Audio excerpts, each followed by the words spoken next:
Muchas empresas creen que los instrumentos financieros son un tema exclusivo de bancos o grandes corporaciones, pero no. Y aquí está el problema. Porque aunque tengas una empresa pequeña o mediana, probablemente ya manejas instrumentos financieros y ni siquiera te has dado cuenta. Cuentas por cobrar, préstamos, inversiones, cuentas por pagar. Todo eso entra dentro de la NIF 9. Y si no lo manejas correctamente, puedes terminar mostrando riesgos que no existen. O peor aún, ocultando pérdidas importantes, y eso afecta directamente tus estados financieros. Te explico esto fácil. El objetivo de la NIF 9 es establecer cómo deben clasificarse, medirse y reconocer las pérdidas de los instrumentos financieros. En otras palabras, la norma busca que las empresas reflejen la realidad financiera de sus activos y pasivos financieros, porque antes muchas compañías solo reconocían pérdidas cuando el problema ya existía, y ahí era demasiado tarde. Ahora la lógica cambió. La NIF 9 busca anticiparse al riesgo. Y aquí viene la idea clave de toda esta norma.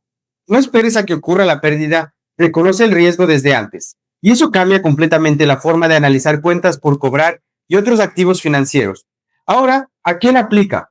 Prácticamente a todas las empresas, porque casi todas manejan efectivo, clientes, préstamos o inversiones.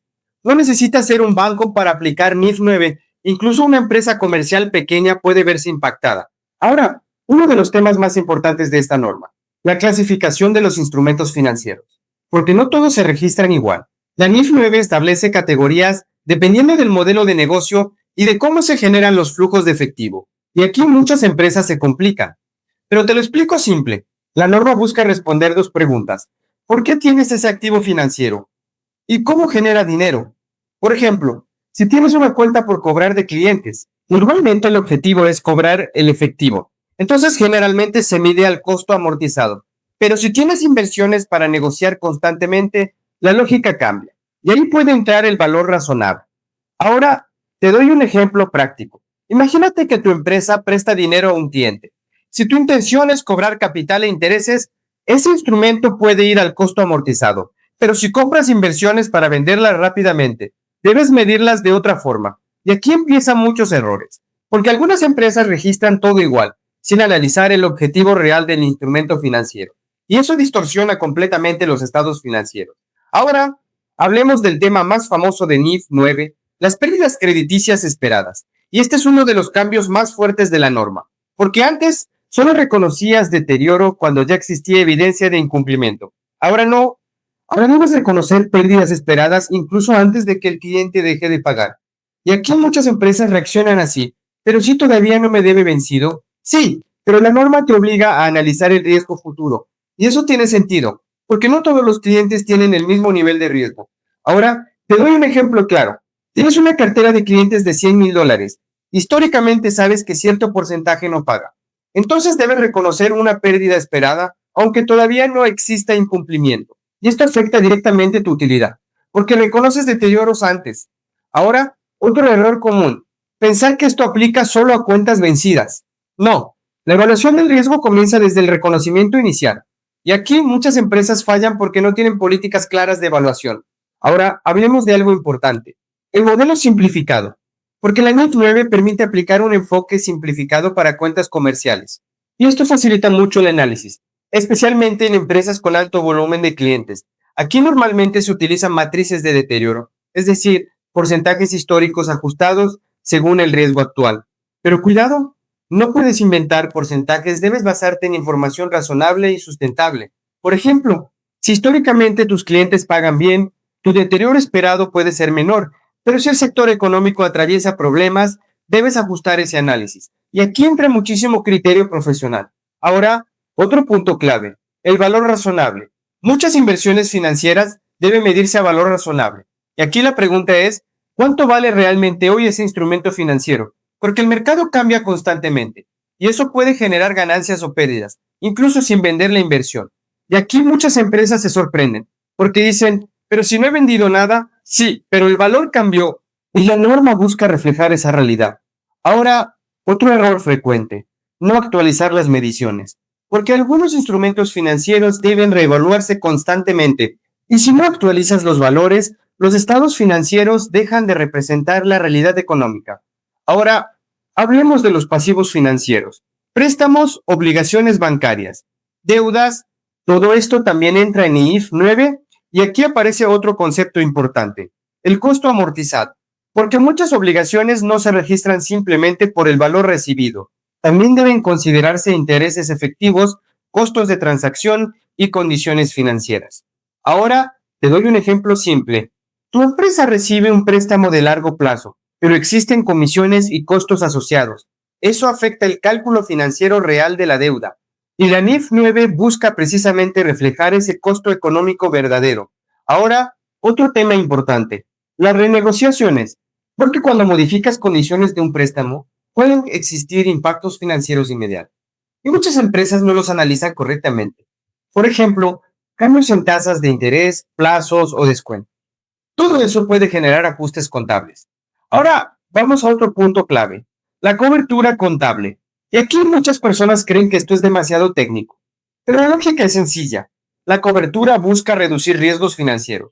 Por ejemplo, riesgo de tipo de cambio, riesgo de tasas de interés, riesgo de precios. Y la NIF 9 permite reflejar contablemente esas estrategias de cobertura.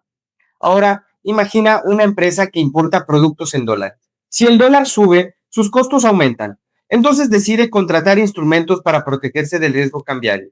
Y ahí entra la contabilidad de cobertura.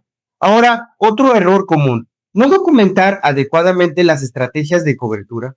Y eso es grave, porque sin documentación no puedes aplicar ciertos tratamientos contables. Ahora, hablemos del impacto real de esta norma. NIF 9 afecta directamente utilidades, patrimonio, indicadores financieros, riesgos y hasta decisiones de crédito. Porque si reconoces más deterioros, tu utilidad puede bajar, pero al mismo tiempo tu información será más realista. Y eso es justamente lo que busca la norma.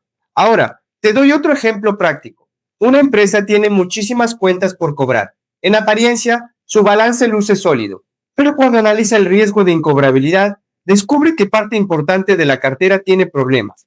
Entonces debe reconocer deterioro, y eso cambia totalmente la percepción financiera. Incluso, muchas empresas aparentan tener grandes activos, pero en realidad parte de esos valores probablemente nunca se cobrarán. Y ahí es donde NIF 9 obliga a sincerar la información financiera. Ahora, otro error importante, creer que NIF 9 es solo contabilidad, pero no, también implica análisis financiero, evaluación de riesgos y gestión empresarial. Porque para calcular pérdidas esperadas, necesitas entender el comportamiento de tus clientes, la economía, los sectores y las probabilidades de incumplimiento. Ahora, otro punto clave, las políticas contables. Tu empresa debe definir claramente cómo evalúa riesgo, cómo mide deterioros, cómo clasifica activos financieros, cómo calcula valor razonable y cómo documenta sus análisis. Porque sin políticas claras, todo depende del criterio individual y eso genera inconsistencias. Ahora, imagina esto, dos empresas tienen exactamente la misma cartera de clientes, pero una reconoce deterioros adecuadamente y la otra no. La segunda puede mostrar más utilidad, pero esa utilidad no necesariamente es real, porque tarde o temprano las pérdidas aparecerán y ahí viene el golpe financiero. Ahora, ¿cuál sería la solución para aplicar correctamente NIF 9? Primero, identificar todos los instrumentos financieros de la empresa. Segundo, clasificarlos correctamente. Tercero, evaluar riesgos de deterioro. Cuarto, actualizar mediciones periódicamente. Y quinto, documentar todo el análisis realizado, porque esta norma requiere muchísimo soporte técnico. Ahora quédate con esta idea. NIF 9 no busca complicar la contabilidad, busca anticipar riesgos, busca evitar que las empresas oculten problemas financieros hasta que ya sea demasiado tarde. Y eso tiene muchísimo sentido, porque la información financiera debe ayudar a prevenir, no solo a reaccionar. Ahora, otro ejemplo interesante. Durante crisis económicas, muchas empresas descubren que su cartera tiene más riesgo del esperado, y ahí los deterioros aumentan. Eso pasó muchísimo en épocas de crisis financieras y económicas, y precisamente por eso la NIF 9 se enfoca tanto en pérdidas esperadas, porque los riesgos existen antes de que aparezca el incumplimiento. Ahora sí, vamos cerrando. NIF 9 no es solamente una norma técnica, es una norma que cambia la forma de entender el riesgo financiero, porque ya no basta con registrar números. Ahora debes analizar probabilidades, escenarios y riesgos futuros. Y eso hace que la información financiera sea mucho más útil. Así que si tu empresa maneja clientes, inversiones o deudas, esta norma te impacta directamente. Y si no la aplicas correctamente, puedes estar mostrando una realidad financiera equivocada, porque el problema no siempre aparece hoy, a veces aparece meses después. Y cuando eso ocurre, ya es tarde para corregir decisiones mal tomadas. Y si quieres que te explique la siguiente norma de forma simple, comenta en y te preparo el siguiente video.